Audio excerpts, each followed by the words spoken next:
বাড়ি ফিরে এসে দেখি টেবিলের ওপর একটা চিরকুট, তাতে লেখা লাইব্রেরিতে এসো। মৈত্রী আমার জন্য অপেক্ষা করছিল। বেশ ভয় মাখানো কণ্ঠস্বরে বলল, বাচ্চু বোধ হয় সব জেনে গেছে। আমি মাথা ঠান্ডা রেখে ওকে আশ্বস্ত করার চেষ্টা করতে লাগলাম। ওর হাতের মধ্যে আমার দুটো হাত চেপে ধরে ওর এক দৃষ্টি আমার দিকে তাকিয়েছিল। আমায় বলছিল, আমার ওই শান্ত ভাবের মধ্যে ও নির্ভরতা খুঁজছিল। বাবাকে কিছু জানার আগে আমাদের পরস্পরের কাছে আবদ্ধ হওয়াটা জরুরি। বাবা অসুস্থ, এসব কথা জানলে উনি আরও অসুস্থ হয়ে পড়বেন। এ কথা উঠছে কেন? আমি কি অনেক আগে থেকেই পরস্পরের কাছে আবদ্ধ নই? তুমি আমাকে মালা দিয়েছ, আর আমি তোমাকে আবদ্ধ করেছি আমার বুকের মধ্যে। হ্যাঁ ঠিকই, কিন্তু শোনো, আমাদের দুজনের মধ্যে পারস্পরিক বিশ্বাস আর নির্ভরতা জোরদার না করলে যদি কিছু নিন্দা হয়, তার মুখোমুখি আমরা দাঁড়াতে পারবো না। আমাদের ছন্দপতন হবে। ও ভয়ার্ত চোখে চারপাশ দেখছিল। মৈত্রের ইচ্ছা, আসক্তি এবং কৌলিন্যের সংঘাতকে উপলব্ধি করছিলাম। কত আর ঈশ্বরকে ডাকব আমাদের ভাগ্য সুনিশ্চিত করার জন্য? মৈত্রেয়ী বলল, তোমার আংটির পাথরটা আমি নিজে পছন্দ করেছি। মৈত্রীর শাড়ির আঁচলের কোনো বাঁধা গিট খুলে একটা লম্বাটে অলংকার দেখালো। গাঢ় সবুজ এবং লাল রঙের ছিল ওটা। ও আমাকে আংটির অর্থ বোঝালো। হিন্দু বিবাহ রীতি অনুযায়ী ওটা সোনা এবং লোহার মিশ্রণে তৈরি। দুটো সাপ যেন পরস্পরকে জড়িয়ে ধরেছে। একটা লোহার রঙের, অপরটি সোনালি। প্রথমটা পুরুষের এবং দ্বিতীয়টা নারীত্বের প্রতীক। মিসেস সেনের সিন্দুকের মধ্যে পারিবারিক অলংকারের বাক্সে এক গাদা অলংকারের মধ্যে থেকে ও এটা বেছে নিয়েছে। মায়ের অজান্তে ও এটা নিয়ে এসেছিল। আমি ভাবছিলাম ও নিজেকে বাঁচাবার চেষ্টা করছিল। পরে উত্তরটা পেয়ে যায়, আসলেও ভয় পাচ্ছিল। খ্রিস্টীয় অনুশাসনের, অর্থাৎ নৈতিকতার নামে পাপ কর্ম করার। পারস্পরিক বন্ধন বা চুক্তি কিছুই এর ওপর নির্ভর করে না। আসলে মেয়েদের হাতে পরিয়ে দেওয়া হয় একটি সোনার আর লোহায় জড়ানো বালা। যেহেতু মৈত্রীর তা পরবার সাহস ছিল না, তাই ও অনেক কথাই বলেছিল সেই সন্ধ্যায়। আমি মুগ্ধ হয়ে শুনছিলাম, কিন্তু ওর ওই অদ্ভুত রহস্যপূর্ণ এবং আনুষ্ঠানিক আড়ম্বর আমার মানুষের সঙ্গে মানুষের মধ্যে সহজ সরল সম্পর্কের ধারণার সঙ্গে একটা বিরোধিতা করছিল। আমাদের ভালোবাসাকে একটা নিয়মাবদ্ধ প্রতীকের কাছে সমর্পণ করাই আমার মন সায় দিচ্ছিল না। স্বর্ণকার যেদিন আংটিটা নিয়ে এলো, আমি উল্টে পাল্টে দেখলাম ছেলে মানুষের মতো। বাড়ির কেউ ওয়াকিবহাল ছিল কি না, শুধু রমু আর ঋতু আমার বিয়ে নিয়ে এ ব্যাপারে একজন ভারতীয়র সঙ্গে কথা বলেছিল। কিন্তু সবটাই ঘটেছিল সাধারণ হাসি ঠাট্টার মধ্য দিয়ে। আবার ইঞ্জিনিয়ার তখনও অসুস্থ ছিলেন। উনি ছুটি বাড়িয়ে নিয়েছিলেন এবং মিসেস সেন ওনাকে শুশ্রূষা করা ছাড়া আর কোনো কাজ ছিল না। পরের দিন মৈত্রী খুব ক্লান্তির ভান করছিল। ঘণ্টাখানেকের জন্য লেকের ধারে ঘুরে আসবার জন্য একটা গাড়ি চাইল। ছবি আমাদের সঙ্গে যেতে চাইল। কিছুদিন ধরেই ছবির শরীর মন ভালো যাচ্ছিল না। সারাক্ষণই চুপচাপ থাকতো, খুব কম কথা বলতো, আর এক দৃষ্টে শূন্যের দিকে তাকিয়ে থাকতো অথবা সঙ্গতিহীন গান গাইত। মিসেস সেন ওকে ছাড়লেন না এবং আমাদের সঙ্গে বাচ্চুর এক বোনকে পাঠিয়েছিলেন। মহিলা ছিলেন বিধবা, খুব শান্ত প্রকৃতির, কাজ করতেন কৃতদাসের মতো। কোনোদিন গাড়ি চড়ে ঘুরে বেড়াবার সৌভাগ্য হবে উনি ভাবতেই পারতেন না। বেরোবার সময় আমি ড্রাইভারের পাশে বসলাম আর ওরা দুই যুবতী বসল পেছনের সিটে। লেকে পৌঁছে বিধবা মহিলাটি গাড়িতেই রইলেন। গাড়িটা রইল রাস্তার ধারে একটা বিরাট ইউক্যালিপটাসের গাছের তলায়। ড্রাইভার গেল লেমনের খুঁজতে, আর মৈত্রী আর আমি গেলাম জলের ধারে। কলকাতায় যাবার জায়গার মধ্যে সবচেয়ে আমার ভালো লাগতো লেকের ধার, কারণ শহরটা ক্রমশ হয়ে উঠছিল একটা মানুষের জঙ্গল। শান্ত বিশাল জলাশয়ের উপর উড়ে আসতো ঝাঁকে ঝাঁকে পাখি। যদিও আমি জানতাম ওই লেকের ওপারে আছে রেল লাইন, অপর প্রান্তে রয়েছে শহরতলি, তবু আমার সদ্য গজিয়ে ওঠা গাছপালাদের দেখে মনে হতো ওরা পাল্লা দিতে চাইছে পুরনো বড় বড় গাছেদের সঙ্গে। দু একটা আলোর ব্যবস্থা তখন সবেমাত্র হয়েছে, তাই রাত্রি এখানে ছিল অনেক গাঢ়। শহরের কোলাহল থেকে দূরে এই অঞ্চলটা আমায় ফিরিয়ে দিত আমার প্রথম কর্মজীবনের স্মৃতির স্নিগ্ধতা। আমরা একটা ঘন গাছের কাছে এসে দাঁড়ালাম। মৈত্রী আমার আঙুল থেকে আংটিটা খুলে নিয়ে নিজের 2 হাতের মধ্যে চেপে ধরে রইল। অ্যালেন আমাদের প্রতিজ্ঞাবদ্ধ হবার এটাই উপযুক্ত মুহূর্ত। মৈত্রীর দৃষ্টি ছিল অনেক দূরে, জলের দিকে। ওই রকম নাটকীয় ভঙ্গিতে দাঁড়িয়ে থাকতে আমার প্রচণ্ড অস্বস্তি করছিল। প্রেক্ষাপট ছিল এমন যেন মধ্যযুগীয় কোনো প্রেমের দৃষ্টির বর্ণনা। মৈত্রী যেন জল, তারা ভরা আকাশ, অরণ্য আর মাটিকে উদ্দেশ্য করে কথা বলছিল। ঘাসের ওপর ভর দিয়েও বসেছিল, হাতে ধরা ছিল আংটিটা। এই অবস্থায় মৈত্রীর প্রতিজ্ঞার বাণী উচ্চারণ করল। মৃত্তিকা, আমি তোমার উপর প্রতিজ্ঞা করলাম যে আমি অ্যালেনের হব। আমি ওর ওপর বর্ধিত হব যেমন ঘাস তোমার উপর বর্ধিত হয়। যেমন তুমি বৃষ্টির অপেক্ষায় থাকো, তেমনি আমি ওর আশার অপেক্ষায় থাকব। ওর দেহ থাকবে আমার জন্য, যেমন তোমার জন্য থাকে সূর্যের আলো। আমি তোমার সামনে প্রতিজ্ঞা করছি যে আমাদের সঙ্গ সমৃদ্ধ হবে, কারণ আমি নিজের স্বাধীন ইচ্ছা পছন্দ করি। যদি কিছু খারাপ আসে তবে তা যেন ওর ওপর বর্ষিত না হয়ে আমার ওপর বর্ষিত হয়। মা মৃত্তিকা, তুমি শোনো, তুমি আমায় কোনো মিথ্যে বলো না। যদি তুমি আমায় এতখানি ঘনিষ্ঠভাবে অনুভব করো যেমন আমি তোমায় করি, তাহলে এই মুহূর্তে আমায় যেমন শাস্তি দাও, যেন আমি সবসময় ওকে ভালোবাসতে পারি। আমি ওকে এমন আনন্দ দিতে পারি যা অন্যরা স্বপ্নেও কল্পনা করতে পারবে না। যেন দিতে পারি একটা সফল জীবন। আমাদের জীবন যেন ঘাসের মতন আনন্দদায়ক হয়, যে তোমার থেকে বর্ধিত হয়। আমাদের চুম্বন যেন প্রথম দিনের বর্ষার মতো। আমার হৃদয় যেন কখনো অ্যালেনের প্রতি ভালোবাসায় ক্লান্ত না হয়, যেমন তুমি কখনো ক্লান্ত হও না। অ্যালেনকে ঈশ্বর জন্ম দিয়েছে কত দূরে, কিন্তু আমার ছোট্ট মা আমাকে নিয়ে এসেছে ওর এত কাছে। আমি ওর কথা শুনছিলাম যতক্ষণ পর্যন্ত বোধগম্য হচ্ছিল। ও ছোট্ট মেয়ের মতো বাংলা বলছিল। ও কি বলতে চায় আমি সঠিক অনুধাবন করতে পারছিলাম না। যখন ও চুপ করল, আমার ভয় হচ্ছিল ওকে স্পর্শ করতে। ও এতখানি তন্ময় হয়ে বসেছিল। আমি ওর কাছে হাঁটু গেড়ে বসলাম, আমার হাত মাটির ওপর রেখে। ওই প্রথম কথা বলল, আমাদের এখন আর কেউ আলাদা করতে পারবে না অ্যালেন। এখন আমি তোমার, সম্পূর্ণ তোমার। ওর প্রতি অনুরাগে আমি বিহ্বল হয়ে পড়েছিলাম। খুঁজছিলাম এমন কথা যা কোনো দিন বলা হয়নি, কিন্তু কিছুই নতুন করে খুঁজে পাচ্ছিলাম না। কিছুই খুঁজে পাইনি যা আমার অন্তরের উত্তেজনা প্রশমন করতে পারে। ওর আচরণে এমন একটা অদ্ভুত নির্দিষ্টতা ছিল যা আমার অনেক দিন মনে ছিল। একদিন তুমি আমাকে তোমার স্ত্রী রূপে বরণ করবে এবং তুমি আমাকে সেই জগৎ দেখাবে, তাই না? ও ইংরেজিতে এই রকম কিছু একটা কথা বলেছিল, কিন্তু স্থূল জাতীয় কথা বলার জন্য ওকে খুব লজ্জিত দেখাচ্ছিল। আমি একদম বাজে ইংরেজি বলি অ্যালেন। কি জানি কি বাজে কথা ভাবছো আমার সম্বন্ধে। আমি বলতে চাই যে এই জগৎ আমি তোমার সঙ্গে দেখতে চাই এমনভাবে, ঠিক যেভাবে তুমি এই জগৎটাকে দেখো। পৃথিবীটা কত বড় আর সুন্দর, তাই না? কেন লোকেরা আমাদের চারিদিকে এত যুদ্ধ করে? আমি চাই অনুভব করতে, চাই যে সবাই আনন্দে থাকুক। কিন্তু না, আমি অর্থহীন কথা বলছি। আমি জগৎটাকে যেমনভাবে ভাবি সেটা কি তেমনই? যেমন ভাবি? ও হাসতে লাগলো। গত শীতে মৈত্রীকে যেমন দেখেছিলাম এখন ঠিক সেই রকম দেখলাম, নিষ্পাপ, চমকপ্রদ, অনর্গল কথা বলছে। আপাত বিরোধী কিন্তু সত্য বিরোধী নয়, এমন সব কথায় আনন্দ পাচ্ছে।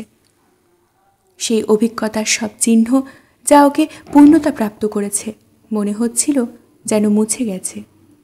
বুঝতে পারছিলাম যে আমাদের ভালোবাসার বন্ধন ওকে শান্ত করেছে, অবাধ সুখানুভূতি দিয়েছে, যখন আমাদের বন্ধন ওর দ্বারা স্বীকৃত এবং প্রচারিত হলো, ওর সব ভয় চলে গেল। রাত্রি হয়ে আসছিল, তাই আমরা তাড়াতাড়ি গাড়িতে ফিরে এলাম। এইবার প্রথমবার আমি মৈত্রীকে আলিঙ্গন বা চুম্বন কিছুই করিনি। শালটাকে মাথা পর্যন্ত ঢেকে নিয়ে গাড়িতে বসে আমাদের সঙ্গী ঝিমোচ্ছিল। আমাদের দিকে দেখলো যেন দুষ্কর্মে সহযোগিতায় আনন্দ দিয়ে। আমরা এগোচ্ছিলাম ধীরে ধীরে। আমি মৈত্রীর থেকে কিছু বড়, ও কিছু ছোট আর অবিশ্বাস্যকর সুন্দরী। ওর মুখশ্রী সৌন্দর্যপূর্ণ এবং স্বাধীনতা, জয়ের আনন্দের ছাপ ওর প্রত্যেকটা ভঙ্গিতে। অনেক পরে আমি মৈত্রীর কাছ থেকে জেনেছিলাম যে বাচ্চুর বোনই প্রথম যাকে জানানো হয়েছিল আমাদের প্রেমের কথা, এবং সে যতটা সম্ভব তা গোপন রাখার চেষ্টা করেছিল। এই মেয়েটি একটি অমানানসই ব্যক্তিকে বিয়ে করার দরুন দারুণ কষ্ট পেয়েছে। বিয়ে করেছিল 10 বছর বয়সে এক ব্যক্তিকে, যাকে সে আগে কখনো দেখেনি, এবং তাকে সে দারুণ ভয় করত। ব্যক্তিটি তাকে নৃশংসভাবে বলাৎকার করেছিল এবং প্রতি রাতে তার কামোচ্ছ্বাসের আগে ও পরে মেয়েটিকে মারধর করত। এই মেয়েটি সবসময় মৈত্রীকে উপদেশ দিয়েছে জাত ধর্মের নিয়মের প্রতি ভয় না পেতে এবং সব রকম প্রতিরোধের বিরুদ্ধেও আমার সঙ্গ রাখতে। সে ছিল আমার পরম মিত্র, মৈত্রীর সব চাইতে ভালো বন্ধু। তবু ওকে আমি খুব কম দেখেছি এবং দৈবাৎ ওর সঙ্গে কথা বলেছি। আমি জানি না তার নাম কি। আমি আমার ডায়েরির অনেকবার পড়েছি ওর নামটা আবিষ্কার করার জন্য, কিন্তু কিছুতেই খুঁজে পাইনি। সেই রাত্রেই ছবি খুবই অসুস্থ হয়ে পড়ল। মিসেস সেন ওকে নিজের ঘরে নিয়ে গিয়ে ঘুম পাড়ালেন। কেউ বুঝতে পারছিল না তার কি হয়েছিল। লক্ষণগুলো ছিল অদ্ভুত। ও সবসময় চাইছিল জানালা বা বারান্দায় ঝুঁকে থাকতে। ও বিশ্বাস ছিল ও নিজে কিছু দেখতে পাবে রাস্তার ওপর, যা ওকে ইশারা করে ডাকছে। সারাদিনের ঘটনার পর কিছুটা ক্লান্ত হয়েই আমি শুয়ে পড়েছিলাম। আমার নানান অদ্ভুত স্বপ্ন দেখার কথা, জলের ধারে ঘুরে বেড়ানো, রাজহাঁস নাকি, কারণ আমার মন ছিল খুব বিশৃঙ্খল। ঠিক সেই সময় আমার দরজায় করাঘাত শুনে জেগে লাফিয়ে উঠে বসলাম। জিজ্ঞাসা করলাম, কে? কেউ উত্তর করল না। স্বীকার করছি আমি ভয় পেয়ে গিয়েছিলাম এবং আলো জ্বেলেছিলাম। দরজা খুলে বিস্ময়ে আড়ষ্ট হয়ে দাঁড়িয়ে রইলাম। দরজায় মৈত্রী। ও দাঁড়িয়ে কাঁপছিল, পা খালি, যাতে আওয়াজ না হয়, এবং পরনে হালকা সবুজ রঙের শাড়ি। আমি বুঝতে পারছিলাম না কি করব। আলোটা নিভিয়ে দাও, আমার ঘরে ঢুকে খুব নিচু গলায় বলল। তারপর আমার আরাম কেদারার পিছনে গিয়ে লুকোলো। মনে ভয়, যদি ওকে কেউ বাইরে থেকে দেখে থাকে। আমি আলো নিভিয়ে দিয়ে ওর কাছে এগিয়ে গিয়ে বোকার মতো জিজ্ঞাসা করলাম, কি হয়েছে মৈত্রী, এত রাত্রে? ও কোনো উত্তর করল না। চোখ বন্ধ করে ঠোঁট টিপে ধরে আর খুব কষ্ট করে নিঃশ্বাস নিতে লাগলো। মৈত্রীর নিরাভরণ হলো। অল্প আলোর দীপ্তিতে স্নান করে আমার ঘর আলোকিত করছিল ওর শরীর। ঘটনাটা অবিশ্বাস্য মনে হচ্ছিল। প্রায়ই আমি আমাদের প্রথম প্রেমের রাত্রির স্বপ্ন দেখব বলে বিশ্বাস করতাম সেই শয্যা, যেখানে আমি ওকে জানব। কিন্তু কোনোদিনই মৈত্রীর যৌবনপ্রাপ্ত স্বেচ্ছাকৃত নগ্নদেহের কল্পনা করিনি। আমার সামনেই সেই রাত্রি। অন্য কোনো পরিবেশে হয়তো আমাদের মিলন হবে, এরকমই মনে হতো। কিন্তু ওর ওই শত পবিত্র কর্ম আমার সব দুরাশাকে অতিক্রম করে দিয়েছিল। খুব আলতোভাবে আমি ওকে আলিঙ্গনাবদ্ধ করলাম। ওর ঊর্ধ্বাংশ ছিল নগ্ন। আমার হাত ওর নিতম্ব স্পর্শ করল। কোমরে ওর শাড়িটা তখনও আলকাভাবে লেগেছিল। ওর সুগঠিত নিতম্ব থেকে শাড়ি খসে পড়ল পায়ের কাছে। পবিত্রকে অপবিত্র করার জন্য আমি কাঁপছিলাম এবং ওর সামনে আমি নতজানু হয়ে বসলাম। ওর মূর্তি আমার কাছে এক অকল্পনীয় সৌন্দর্য নিয়ে এসেছিল। ও হাত দিয়ে আমার ঘাড় জড়িয়ে ধরল। একদিকে অজানাকে জানার আনন্দ, অপরদিকে সুচিতাবোধ। ভয়, এই দুইয়ের দ্বন্দ্ব যখন ওর চোখে মুখে, অবশেষে ভয় ও অসহায়তাকে জয় করতে সক্ষম হলো। ওর সমস্ত শরীরে তখন এক নতুন ছন্দ। আমার বিছানায় শোবার জন্য ওকে আমি সাহায্য করতে গেলাম। ও প্রত্যাখ্যান করে নিজেই বালিশে চুমুখে এগিয়ে গেল। পর মুহূর্তেই ওকে আমার সাদা সুজনির ওপর ছড়িয়ে পড়তে দেখলাম একটা প্রাণবন্ত ব্রোঞ্জের মূর্তির মতন। ও কাঁপছিল, রুদ্ধশ্বাসে বারবার আমার নাম ধরে ডাকছিল। আমি জানলার খড়খড়িগুলো নামিয়ে দিলাম, আর রাত্রি নেমে এলো আমাদের ঘরে। পরে আমার আর কিছুই মনে নেই। ভোরের দিকে উঠে পড়ল। দরজাটা অতি সন্তর্পণে বুকের ধূপপুকুরি নিয়ে খুলে দিলাম। ও সরলভাবে বলল, আমাদের এই মিলন ঈশ্বর নির্দেশিত। তুমি দেখছো না আজকে ছবি আমার সঙ্গে শোয়নি? যে সিঁড়িটা ওর ঘরের দিকে গেছে, সেখানে আমি ওর পায়ের আওয়াজ শুনতে চেষ্টা করলাম, কিন্তু কিছুই শুনতে পেলাম না। সকালবেলা মৈত্রী আমাকে চায়ের জন্য খুঁজতে গেল। ও বাগানের ফুল নিয়ে এসেছিল। ফুলগুলো ফুলদানিতে যখন ও সাজিয়ে দিচ্ছিল, ওর মুখের বিবর্ণতা আমাকে আঘাত করছিল। চুলগুলো অগোছালো হয়ে ওর ঘাড় ঢেকেছিল। পরেও বলেছিল যে আমি ওর চুলগুলো এমন বিশৃঙ্খল করে দিয়েছিলাম যে ও আর গোছাতে পারিনি। ওর ঠোঁটে ছিল কামড়ানোর দাগ। আমি চূড়ান্ত স্বর্গসুখ নিয়ে আমাদের প্রথম দিনের রাত্রির চিহ্নগুলো স্মরণ করছিলাম। মৈত্রী ছিল উজ্জ্বল সুন্দরী। ও বলেছিল ওর সমস্ত শরীর পুরোপুরি জেগে উঠেছিল। বলেছিল যে ছবির জন্য ও ভীষণই উদ্বিগ্ন হয়েছিল এবং সারা রাত্রি ঘুমোতে পারেনি। একদিকে বাবার অসুখ, আবার ছবির এই অবস্থা ওকে প্রচণ্ড মানসিক অস্থিরতার মধ্যে ফেলেছিল। দিনটা যে কিভাবে কেটে গেল বুঝতেই পারলাম না। নরেন্দ্র সেনের বদলি যিনি কাজ করেছিলেন, তার সঙ্গে সারাদিন ব্যস্ত রইলাম। ফিরে এসে দেখতে পেলাম মৈত্রী বারান্দার তলায় ডাকবাক্সের কাছে দাঁড়িয়ে আমার জন্য অপেক্ষা করছে।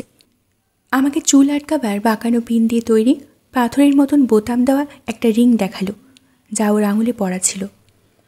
রাত্রে তোমার দরজা বন্ধ রেখো না, এই কথা বলেই মৈত্রী চলে গেল। প্রায় মধ্যরাত্রিও এলো, কিন্তু এবার আর ভয় পাচ্ছিল না। ও আমাকে জড়িয়ে ধরে হাসছিল। আমি আনন্দ পাচ্ছিলাম এই দেখে যে যা ভুল হয়েছে তার জন্য ও বিষণ্ণ ছিল না।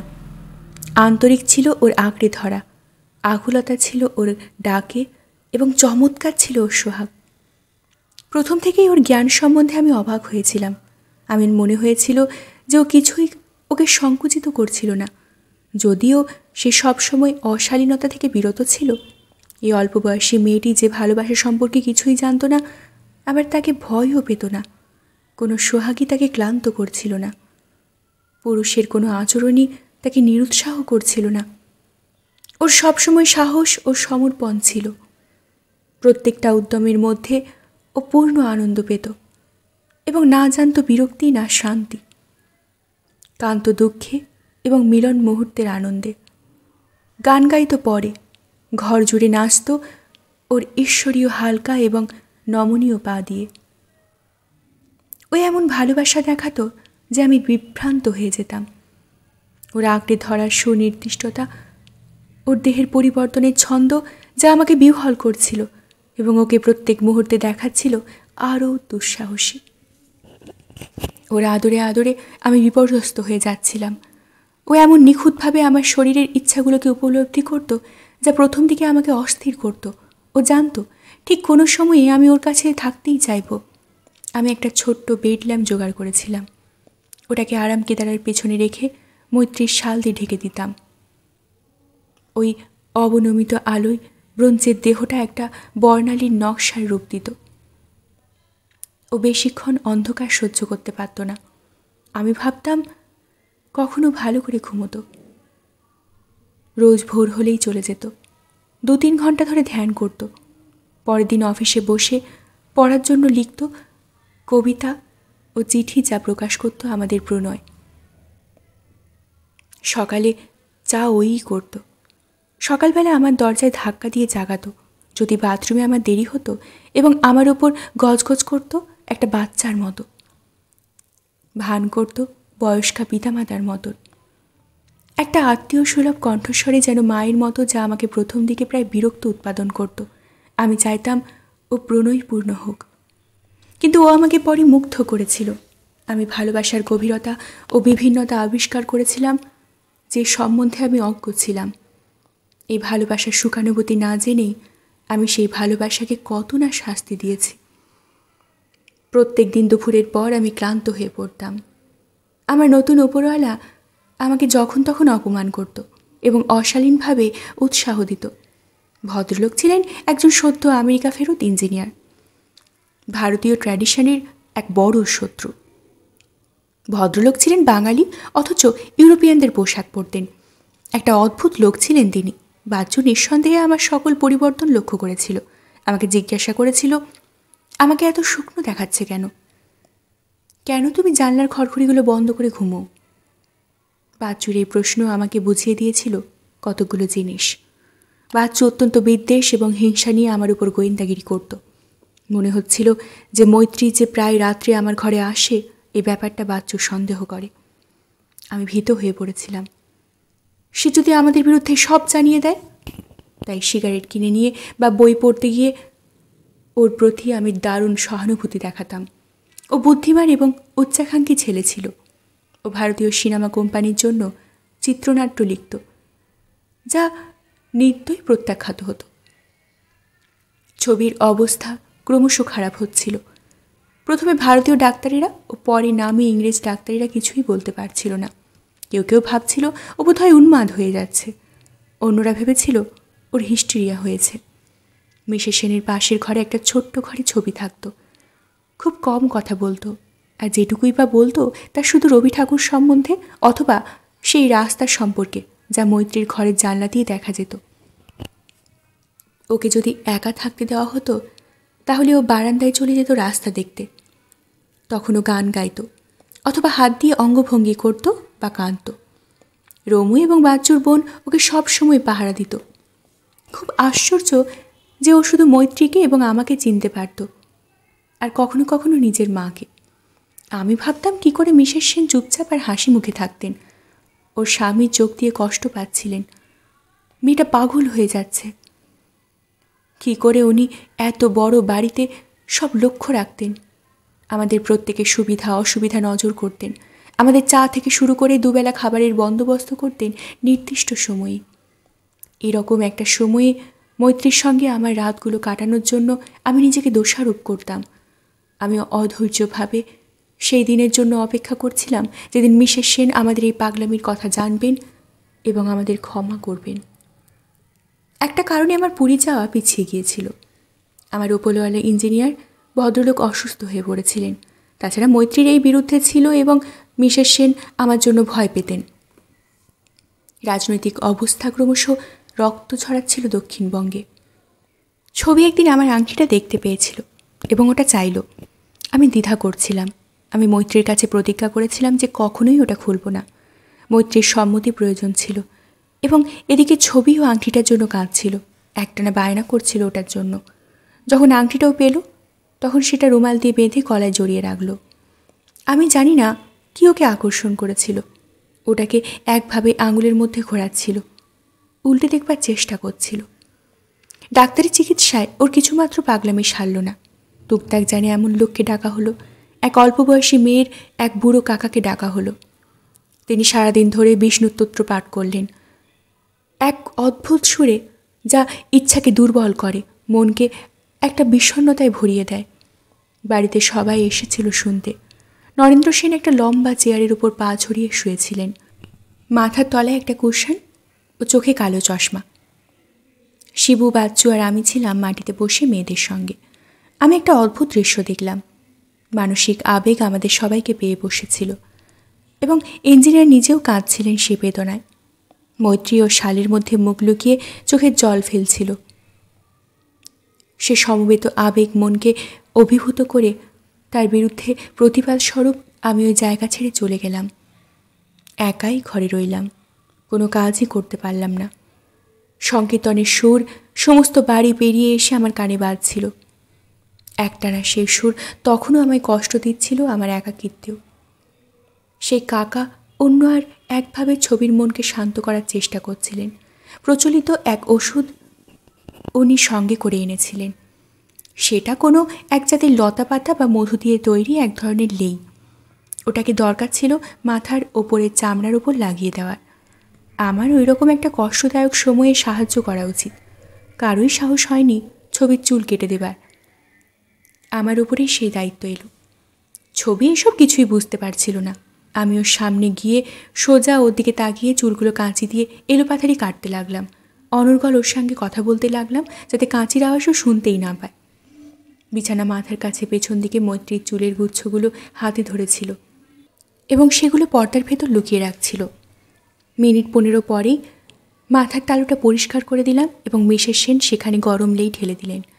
ছবি আমাদের দেখল, মাথার তালুটা অনুভব করার চেষ্টা করল। তারপর সেই আংটি বাঁধা রুমালটা গলা থেকে খুলে আস্তে আস্তে কাঁদতে লাগলো।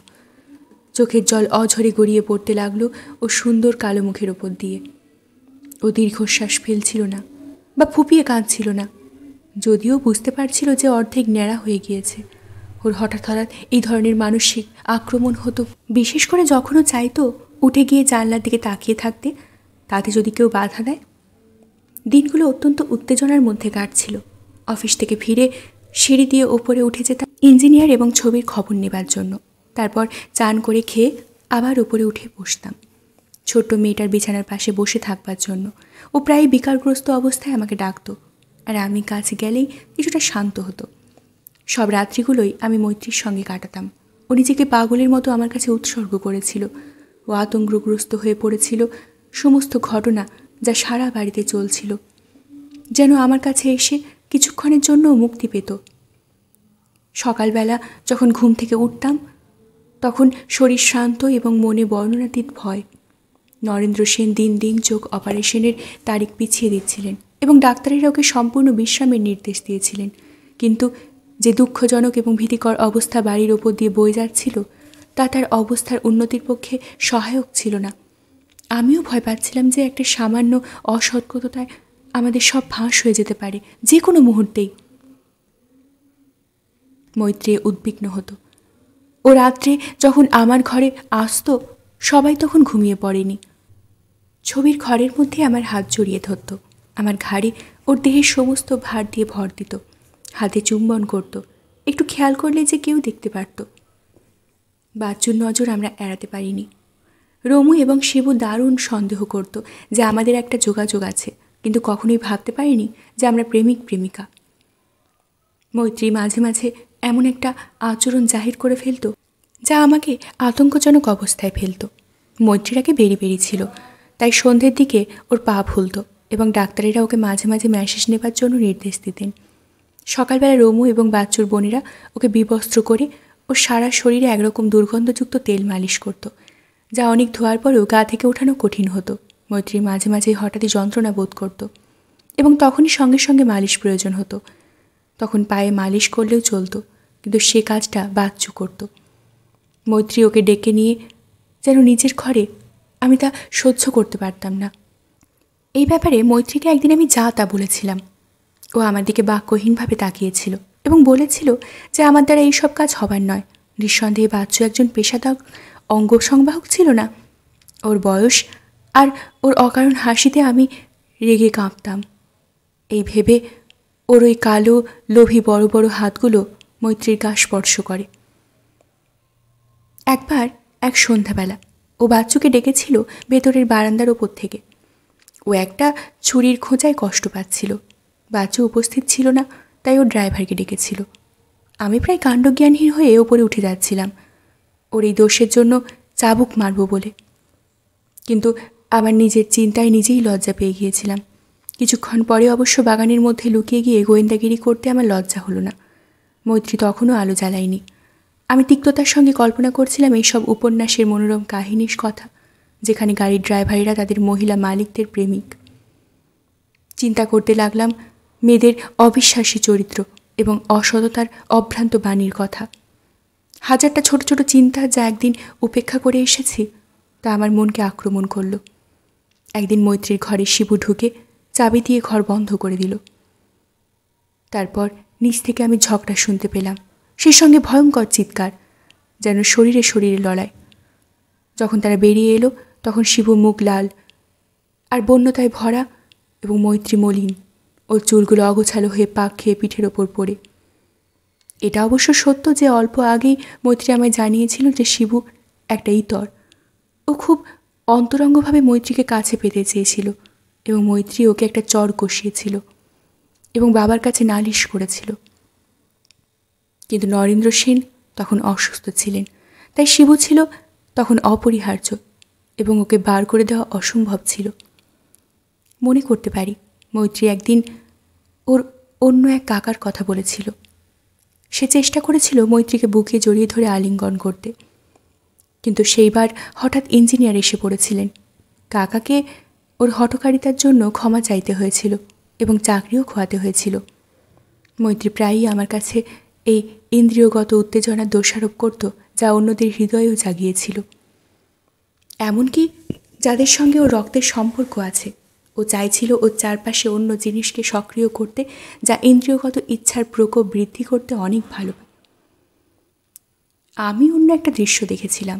সেই সন্ধ্যাবেলা বাচ্চু অনেকক্ষণ মৈত্রীকে আটকে রেখেছিল বারান্দার তলায়। মৈত্রী মানসিক বিপর্যয়ের সঙ্গে টেবিলে এলো। বাচ্চুর সাহস হয়নি টেবিলে আসার। সেই সব ঘটনাগুলো আমি ভীষণভাবে মানসিক যন্ত্রণা দিত। আমার মনে হয়েছিল সবাই মৈত্রীকে চায় এবং সেও সবাইকে প্রশ্রয় দেয়।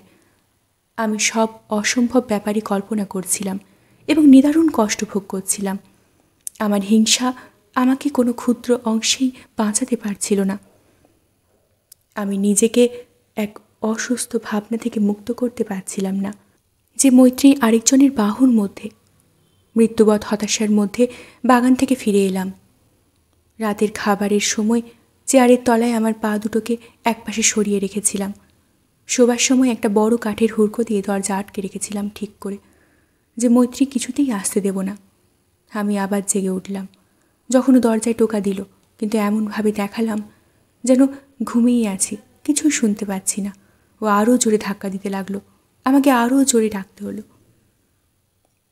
আমার ভয় করছিল পাছে কেউ শুনতে পায়, তাই খুলে দিলাম। কেন তুমি আমায় ঢুকতে বাধা দিচ্ছ? তুমি আর আমাকে চাও না? মৈত্রীর মুখটা ফ্যাকাশে হয়ে গিয়েছিল, চোখে জল নিয়ে কাঁপছিল। আমি আবার দরজা বন্ধ করে দিলাম এবং দুজনে বিছানায় এসে বসলাম। ওকে জড়িয়ে ধরলাম না, বরং আমার কষ্টের কথা ওর কাছে বললাম। দু হাত দিয়ে ও আমার ঘাড় বেষ্টন করে আমার আকুল চুম্বনে ঢেকে দিল, নখ ফুটিয়ে দিল আমার মাংসের মধ্যে। তবুও আমি কথা বলেই চলেছিলাম। আমার নিদারুণ কষ্টের কথা, যন্ত্রণার কথা আমি চেপে রাখতে পারিনি। আমার সব সন্দেহের কথা আমি বিষের মতো উগড়ে দিচ্ছিলাম। আমার দুঃখ হচ্ছে যে কেন আমাকে বলাৎকার করেনি। এই বলে সহসা মৈত্রী কাঁদতে লাগলো। তোমার সম্পর্কে, তোমাকে যতখানি জানি, ইন্দ্রিয়গত ও বেপরোয়া, তোমার ড্রাইভারের কাছে ব্যাপারটা খুবই সোজা ছিল।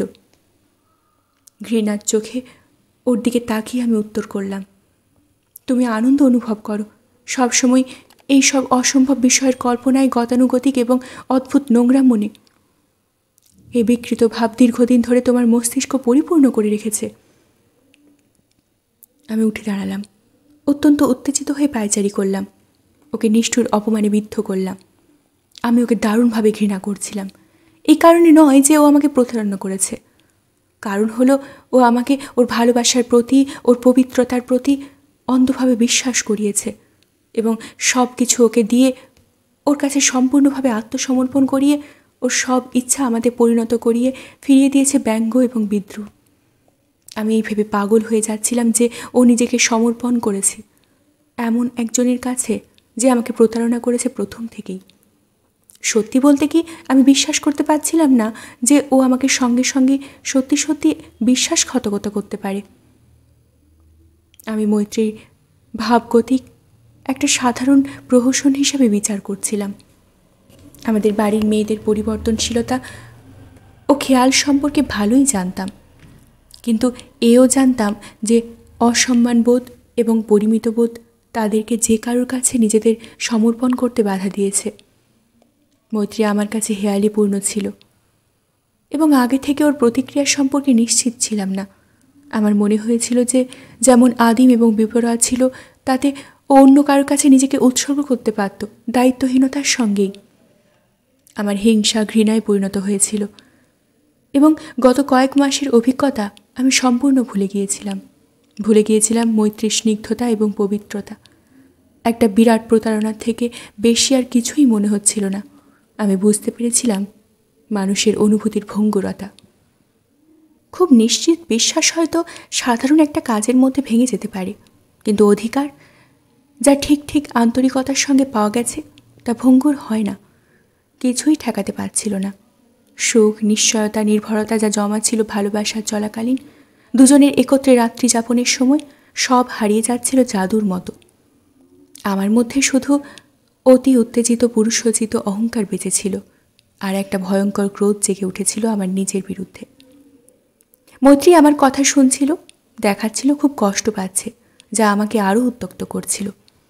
ও ঠোঁট কামড়ে রক্ত বার করে ফেলছিল, বড় বড় চোখ দিয়ে আমার দিকে দেখছিল, যেন ও নিশ্চিত ছিল না যে এমন দৃশ্য সত্যই ঘটেছে। পরেও ফেটে পড়ল, তুমি আমাকে বলাৎকারের কথা বলছো? তুমি আমাকে কেন বুঝতে চাইছো না? তুমি আমার জন্য একদম চিন্তা করো না। তুমি আমাকে একদিন বলেছিলে যে যদি আমাকে বাড়ি থেকে তাড়িয়ে দেয় লুণ্ঠিত হবার জন্য, তাহলে তুমি আমাকে ভালোবাসবে। আমি নিজেকেও বলতাম যে এইরকম কিছু হলে ভালোই হবে, তাহলে আমাদের মিলনে আর কোথাও কোনো বাধা থাকবে না। হ্যালেন, আমাকে বোঝো, আমরা মিলিত হতেও পারি না এবং নিজেদের ভুলেই আমরা মরতে চলেছি।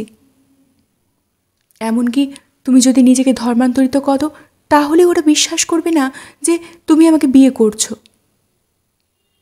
ওরা তোমার থেকে অন্য জিনিসের অপেক্ষায় আছে, তুমি বুঝতে পারছো না।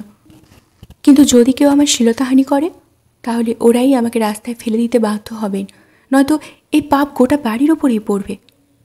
ওদের থেকে বিতাড়িত হলে আমি তোমার স্ত্রী হতে পারবো, আমি খ্রিস্টান হয়ে যাব। এই খ্রিস্টানের পক্ষে লুণ্ঠিত হওয়া পাপ নয়, এবং তুমি আমাকে তখনও ভালোবাসবে, সত্যি নয়? তুমি আমায় সবসময় ভালোবাসবে? হ্যালেন, আমাকে অন্তত এটা বলো, তুমি আমাকে ভুলে যাবে না। তুমি জানো আমার জন্য কি অপেক্ষা করবে যদি তুমি আমায় ভুলে যাও? আমি স্বীকার করছি যে আমি আবেগপ্রবণ হয়ে পড়েছিলাম। মনে হলো যেন বিরাট দুঃস্বপ্ন থেকে জেগে উঠলাম। আমার রাগ দূর হয়ে গেল এবং যা বলেছি তার জন্য কষ্ট পেতে থাকলাম। আমি মৈত্রীর কাছে হয়তো ক্ষমা চাইতাম, কিন্তু আগেই চিন্তা করলাম ভুল সংশোধনের অঙ্গভঙ্গিগুলো, এবং এর প্রত্যেকটা আমার মনে হলো ভুল, হাস্যকর এবং কুৎসিত। জানতাম না কি করতে হবে। চোখে আমার অনুশোচনা এবং আমার ভালোবাসার ভাব দেখানোর চেষ্টা করে ওর দিকে তাকিয়ে রইলাম। ও খুব কাঁদতে লাগলো। আমার ত্রুটি উপলব্ধি করে ও খুব বিভ্রান্ত হয়ে পড়ল। আমার হাঁটু জড়িয়ে ধরে পায়ের কাছে আছড়ে পড়ল, অনুরোধ করতে লাগলো ও যেন ভালোবাসতে পারে, যেন আমাদের ভুল আমাকে না ভয় পাইয়ে দেয়। আজ আমার মনে হয় ওর সব কথাগুলো ছিল মন খোলা, কিন্তু সেই মুহূর্তে ওগুলো আমাকে আগুনের মতো জ্বালাচ্ছিল, যন্ত্রণা দিচ্ছিল। আমি মৈত্রীকে বাহুর মধ্যে টেনে নিলাম এবং চুপ করে জড়িয়ে ধরে স্তব্ধতার মধ্যে দিয়ে বোঝাতে চাইলাম যে আমি যা উচ্চারণ করেছি তা ভালোবাসার সম্পূর্ণ আগ্রহের জন্য। ও আন্দাজ করতে পেরেছিল কতটা আমি কষ্ট পাচ্ছিলাম। আমার নিজের অন্ধতায় আমরা দুজনেই নতুন করে আমাদের বিয়ের কথা এড়িয়ে গেলাম। ব্যাপারগুলো আমার কাছে অত সহজ মনে হচ্ছিল না যতটা প্রথমে হয়েছিল। চরম বিচ্ছেদের ধারণা কারোর থেকে বরং বেশি পছন্দ করেছিলাম আমাদের মিলনের স্বপ্ন দেখার থেকে নিজেকে বিরত রাখা। জানলার পাশে তার পায়ের আওয়াজ শুনতে পেলাম বলে মনে হলো। আলো নিভিয়ে দিয়ে চুপ করে রইলাম। তারপর পায়ের শব্দ বারান্দার দিকে চলে গেল। কে একজন যেন করিডোরের দরজা ধাক্কা দিল। ভয় আমাদের হিম করে দিল। আওয়াজ কিছুক্ষণের জন্য থেমে গিয়ে আবার ফিরে এলো। এবার আমার জানলার খড়খড়ির কাছে। আমি বুঝতে পেরেছিলাম যে এটা বাচ্চু। নিঃসন্দেহে ও সিনেমা দেখে ফিরছে। দরজার খিল খুলতে আমি দেরির ভান করলাম, যাতে মৈত্রী নিজের ঘরে ফিরে যাওয়ার সময় পায়। তুমি কার সঙ্গে কথা বলছো? ও জিজ্ঞাসা করল। কারোর সঙ্গেই না, বললাম আমি রূঢ়ভাবে, এবং দরজাটা ধড়াম করে বন্ধ করে দিলাম। তখনই ওপর থেকে মিসেস সেনের কণ্ঠস্বর শুনলাম মৈত্রীর ঘরের সামনে। ভালো লাগলে অবশ্যই লাইক করবেন, প্রিয়জনদের সাথে শেয়ার করবেন। আরও কে শুনতে চান কমেন্ট বক্সের মাধ্যমে আমাকে অবশ্যই জানাবেন। আমি যথাসম্ভব চেষ্টা করি আপনারা যা যা শুনতে চান সেগুলোই পার্ট দেওয়ার। অবশ্যই বেঙ্গলি লাইভ চ্যানেলটি সাবস্ক্রাইব করে আমার সাথে থাকুন, আমি উৎসাহিত হই। পাশে থাকা বেল আইকনটি প্রেস করতে ভুলবেন না। সবার আগে হাতের মুঠোয় প্রতিটি পর্ব পেতে অবশ্যই সাবস্ক্রাইব করে বেল আইকন প্রেস করে রাখুন।